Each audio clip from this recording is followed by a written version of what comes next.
Hi please welcome to my style cooking channel. இன்றைக்கி நம்ம இன்ஸ்டண்ட்டாக செய்கிற ஹெல்த்தியான ஒரு பர்ஃபி ரெசிபி தான் பார்க்க போகிறோம். இந்த பர்ஃபி ரெசிபியை பார்க்குறதுக்கு முன்னாடி நீங்கள் இன்னும் மை ஸ்டைல் குக்கிங் சேனலை சப்ஸ்கிரைப் பண்ணலை அப்படின்னா இந்த வீடியோ கீழே இருக்கிற ரெட் கலர் பட்டனை கிளிக் பண்ணி சப்ஸ்கிரைப் பண்ணிக்கோங்க. கூடவே பக்கத்தில் இருக்க பெல் ஐக்கானையும் கிளிக் பண்ணிவிட்டு ஆல் அப்படின்ற ஆப்ஷனையும் செலக்ட் பண்ணி வச்சுக்கிட்டீங்க அப்படின்னா நான் அப்லோட் பண்ணுற எல்லா ரெசிபியுமே உங்களுக்கு நோட்டிஃபிகேஷனாக வரும், நீங்களும் மிஸ் பண்ணாமல் பார்க்க முடியும். இப்போ வாங்க ப்ளீஸ் வீடியோக்குள்ளே போயிட்டு இந்த பர்ஃபி ரெசிபி எப்படி செய்யலாம் அப்படின்றத பார்க்கலாம். ஃபஸ்ட்டு ஸ்டவ் ஆன் பண்ணிவிட்டு ஒரு கடாயை வச்சுக்கோங்க. அதில் அரை கப் அளவுக்கு நெய் சேர்த்துக்கோங்க. மெல்ட்டு பண்ண நெய் எடுத்துக்கிறீங்க அப்படின்னா 3/4 கப் அளவுக்கு எடுத்துக்கோங்க, கரெக்டாக இருக்கும். நெய் மெல்ட் ஆனதுக்கப்புறமா நம்ம எந்த கப்பில் நெய் அளந்து எடுத்துக்கிட்டோமோ அதே கப்பில் 2 கப் அளவுக்கு கடலை மாவு சேர்த்துக்கோங்க. நெய்யில் கடலை மாவை சேர்த்ததுக்கப்புறமா இந்த கடலை மாவில் இருக்கிற அந்த பச்சை வாசனை இருக்குல்ல, அது ஃபுல்லாக போகணும். அது வரைக்கும் நெய்யில் கடலை மாவை நல்லா வறுத்து விட்டுக்கோங்க.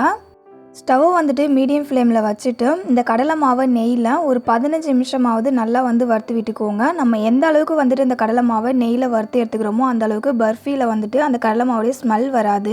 அதே போல் பர்ஃபியோட டேஸ்ட்டும் ரொம்ப நல்லா வரும். இந்த கடலை மாவு வரப்பட்டு வந்ததுக்கப்புறமா நம்ம சேர்த்துருக்கோம்ல நெய், அந்த நெய் கூட இந்த கடலை மாவு சேர்ந்து நல்லா இலகி வரும்.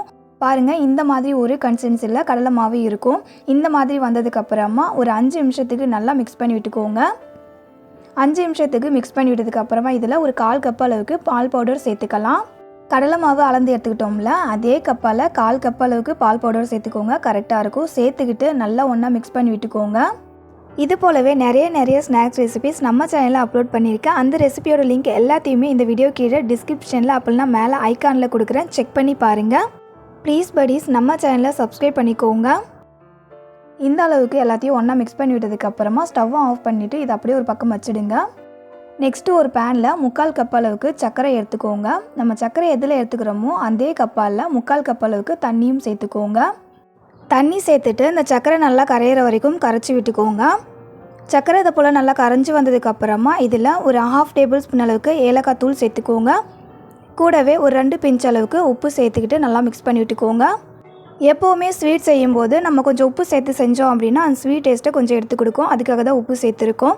இந்த சக்கரை தண்ணி ஒரு கம்பி பதம் ஃபார்ம் ஆகி பிரேக் ஆகும். அந்த பதம் வர வரைக்கும் சக்கரை தண்ணியை நல்லா கொதிக்க விட்டுடுங்க. சக்கரை தண்ணி நல்லா திக்காகி கொதிச்சு வந்திருக்கு. இப்போ கம்பி பதம் வந்திருக்கா இல்லையான்றதை செக் பண்ணலாம். கம்பி பதம் வந்திருக்கான்னு செக் பண்ணுறதுக்காக இந்த மாதிரி கொஞ்சமாக சக்கரை தண்ணியை விரலில் தொட்டுக்கிட்டு 2 விரல்லையுமே இந்த மாதிரி சக்கரை தண்ணியை தொட்டு பாருங்கள். 2 விரலுக்கும் நடுவில் இந்த மாதிரி ஒரு கம்பி ஃபார்ம் ஆகி உடையுது இல்லை, இது கரெக்டான பதம். இந்த மாதிரி நம்ம ஒரு கம்பி பதம் வர்றதுக்கு கொஞ்சம் முன்னாடியே நம்ம இந்த சக்கரை பாகை ரெடி பண்ணி எடுத்துக்கணும். அப்போ தான் பர்ஃபி ரொம்ப ஹார்டாக இல்லாமல் சாஃப்டாக வரும்.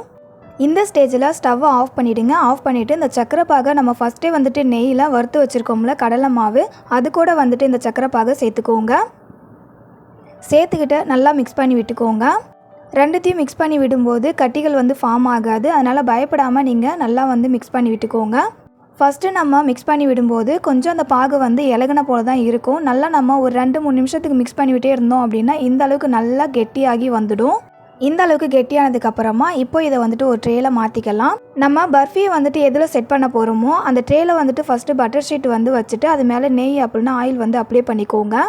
சப்போஸ் பட்டர் ஷீட் இல்லை அப்படின்னா டேரெக்டாக ட்ரேவிலே நெய் அப்படின்னா ஆயில் அப்ளை பண்ணிவிட்டு நம்ம ரெடி பண்ணி வச்சுருக்க பர்ஃபி மாவை ட்ரேயில் சேர்த்துக்கிட்டு நல்லா சமப்படுத்தி விட்டுக்கோங்க.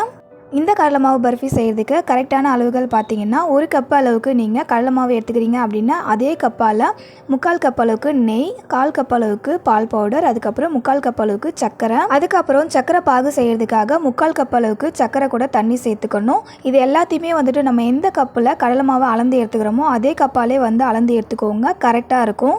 பர்ஃபியை ட்ரேயில் செட் பண்ணதுக்கப்புறமா இந்த மாதிரி ட்ரைனர்ஸ் கொஞ்சமாக மேலே சேர்த்துக்கிட்டு இது சூடு ஆறுற வரைக்கும் அப்படியே விட்டுடலாம். பர்ஃபி சூடு கம்ப்ளீட்டாக ஆறிடுச்சு. நம்ம கையை வச்சு பார்த்தோம் அப்படின்னா சாஃப்டாக இருக்கும். இப்போ இதை நம்ம கட் பண்ணி எடுத்துக்கலாம். இந்த மாதிரி பர்ஃபி ட்ரேவை டர்ன் பண்ணிவிட்டு அது மேலே தட்டினோம் அப்படின்னா பர்ஃபி ஈஸியாக டீமோல்ட் ஆகி வந்துடும். இப்போ பர்ஃபி மேலே இருக்கிற அந்த பட்டர் ஷீட்டை ரிமூவ் பண்ணிடலாம். அவ்வளோதான். ரிமூவ் பண்ணதுக்கப்புறமா நம்ம பர்ஃபியை இந்த மாதிரி கட் பண்ணி எடுத்துக்கலாம். உங்களுக்கு எந்த ஷேப்பில் வேணுமோ அந்த ஷேப்பில் நீங்கள் கட் பண்ணி எடுத்துக்கோங்க. பர்ஃபியில் எந்த அளவுக்கு சாஃப்டாக கத்தி இறங்குதுன்னு பாருங்கள். ரொம்ப சாஃப்டாகவும் அண்ட் டேஸ்டியாகவும் இருக்கும். ஸோ கண்டிப்பாக மிஸ் பண்ணாமல் இந்த கடலை மாவு பர்ஃபியை செஞ்சு சாப்பிட்டு என்ஜாய் பண்ணுங்கள். அவ்வளோதான். இந்த கடலை மாவு பர்ஃபி ரெசிபி உங்களுக்கு பிடிச்சிருந்தது அப்படின்னா இந்த வீடியோக்கு லைக் பண்ணுங்கள். உங்கள் ஃப்ரெண்ட்ஸ் அண்ட் ஃபேமிலி மெம்பர்ஸ்க்கும் ஷேர் பண்ணி நம்ம சேனலுக்கு சப்போர்ட் பண்ண சொல்லுங்கள். இது போல் நம்ம சேனலில் வர நிறைய இன்ட்ரெஸ்டிங்கான அண்ட் ஹெல்த்தியான ரெசிபிஸ் பார்க்கணும் அப்படின்னா மை ஸ்டைல் குக்கிங் சேனலை மறக்காமல் சப்ஸ்கிரைப் பண்ணிக்கோங்க. இது போலவே நம்ம சேனலில் நிறைய ஸ்நாக்ஸ் ரெசிபிஸ் நான் அப்லோட் பண்ணியிருக்கேன். அந்த ரெசிபியோட லிங்க் எல்லாத்தையுமே அந்த வீடியோ கீழே டிஸ்கிரிப்ஷனில் தரேன், செக் பண்ணி பாருங்கள். இதே போல் ஒரு சூப்பரான அண்ட் டேஸ்டியான வேறு ஒரு ரெசிபியோட நெக்ஸ்ட் வீடியோவில் மீட் பண்ணலாம். படி தேங்க்யூ ஃபார் யுவர் வாட்சிங்.